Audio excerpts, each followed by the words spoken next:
Greetings my fellow ghouls and goblins, I'm Tom and welcome to Monster Gab, where we love to talk about all things horror, and in today's episode we're going to be talking about The Headhunter, released in 2018. Yes, I know, a post-millennium film, who'd have thought I could do it, hey?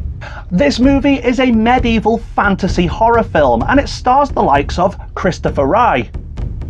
And that's about it. Yeah, this film pretty much only has one character all the way through it, apart from a couple of short cameo roles, but those roles really are so short they're not even worthy of the likes of Michael Ripper.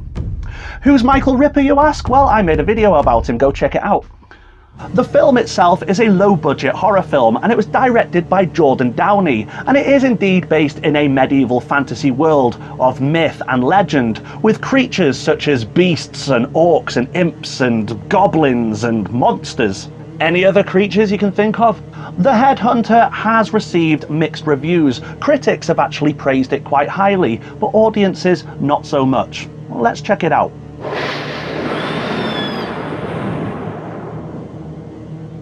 Here is the synopsis then. A medieval bounty hunter lives in the woods near a kingdom where he ventures to slay monsters for a living, decapitating them and keeping their severed heads as trophies, only for his daughter to be killed by one of these monsters.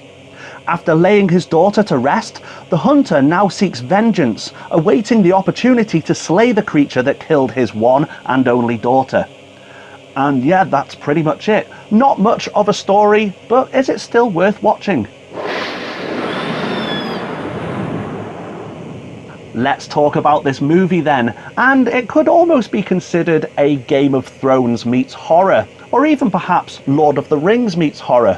But if we were to say that, the movie's lack of action sequences may come across as disappointing to some audiences. Due to this movie's low budget, there are literally no epic battle scenes.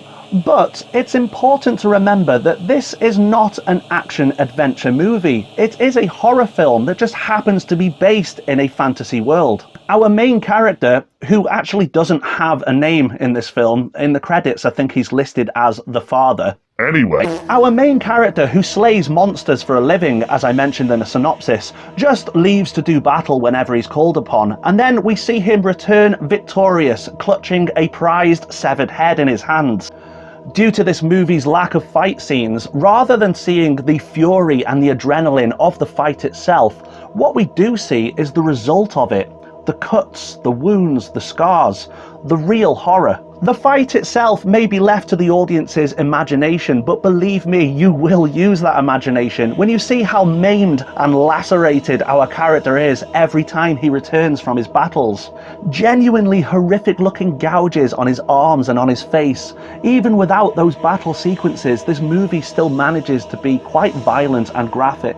This also shows that our main character's victories are not guaranteed. He's not immortal, he's not invincible, he is indeed human, putting his life to risk every time. However, our main character does concoct some kind of elixir that he splashes onto his wounds, and it miraculously heals all of his cuts and scars, but not without giving the impression that there are some possible side effects. Later in the movie, he discovers that this concoction he's put together has stronger possibilities than he'd originally anticipated. Not only can it heal wounds, but he discovers that it can also bring the dead back to life.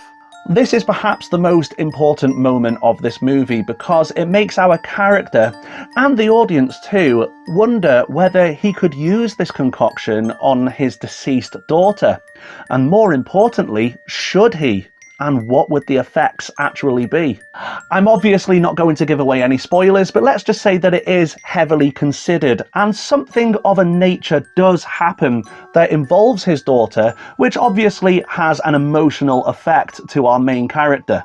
Due to this movie's low budget, the special effects are quite limited when it comes to the terms of CGI, but there are lots of practical effects in it, which honestly is not a bad thing in my book. In fact, I can only think of one particular scene where they actually use CGI and we see some kind of giant monster walking past some mountains in the distance. Other than that, this movie consists of a lot of practical effects, and in my opinion, they are executed quite well. Well, mostly. I don't want to use this movie's low budget as a crutch, but sometimes it is noticeable. For instance, there is a moment where we do see our hunter's severed heads as his trophy collection pinned onto spikes. And yeah, they do kind of look like Halloween masks, albeit expensive Halloween masks, but they don't really look like heads from a genuine monster, well, not in my opinion anyway. But that is just a minor complaint. Besides that, I really do like the practical effects in this movie, and they are quite reminiscent of the effects you would see back in 80s horror movies. So there is almost a nostalgic effect, at least for me anyway, whilst watching this film. They're the kind of effects you just don't see in movies anymore, and honestly, I miss them.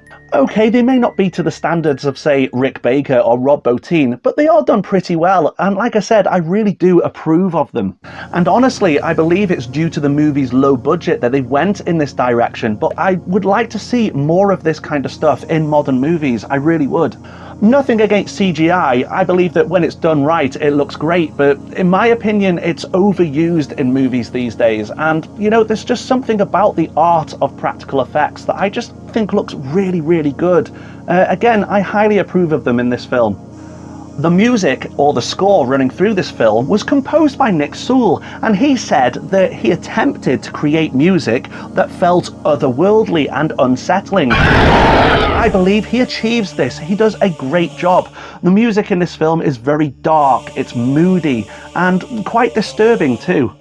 The cinematography in this film is really nice. It's nothing too spectacular or dramatic, but there are some really good shots of, say, like the woodlands with plenty of fog and mist, with the odd shot of a distant castle here and there. There are also some mountain range landscape shots, which really do look quite beautiful in this movie. As for the acting in this film, there isn't really much to say. There is really only one character, and Christopher Rye does a good job as far as I'm concerned. And due to lack of characters, there's obviously very little dialogue too, but I don't have a problem with that. I find that quite often in movies that feature only one character, the character talks to themselves far too much for my liking, just to make up the dialogue. Now, I'm not saying that people don't talk to themselves when they're on their own, but it just comes across as a little bit unrealistic, whereas in this film, they don't do that.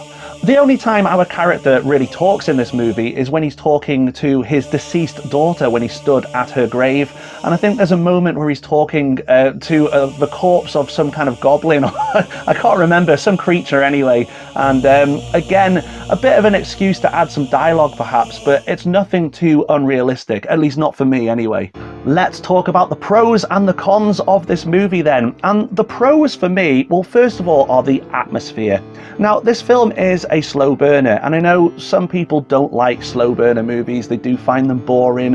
A lot of people may want to see more action in a movie like this. But for me, the slow burner aspect really does give this movie a lot of atmosphere. It's very somber, it's very moody and dreary, and I kind of like it. It's a movie that I can really get lost in.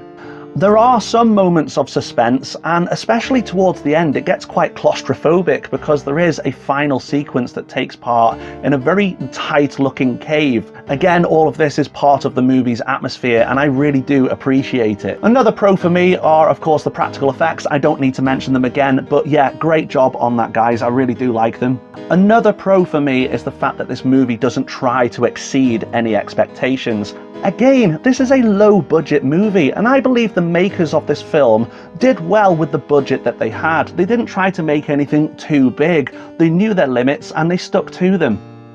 As a result, I actually believe they made a good film here. But going back to that slow burner aspect, another pro I would say is the fact that this film is only 72 minutes long, so it's not a long movie at all. It's something you can easily sit through. Honestly, I think they did a great job here.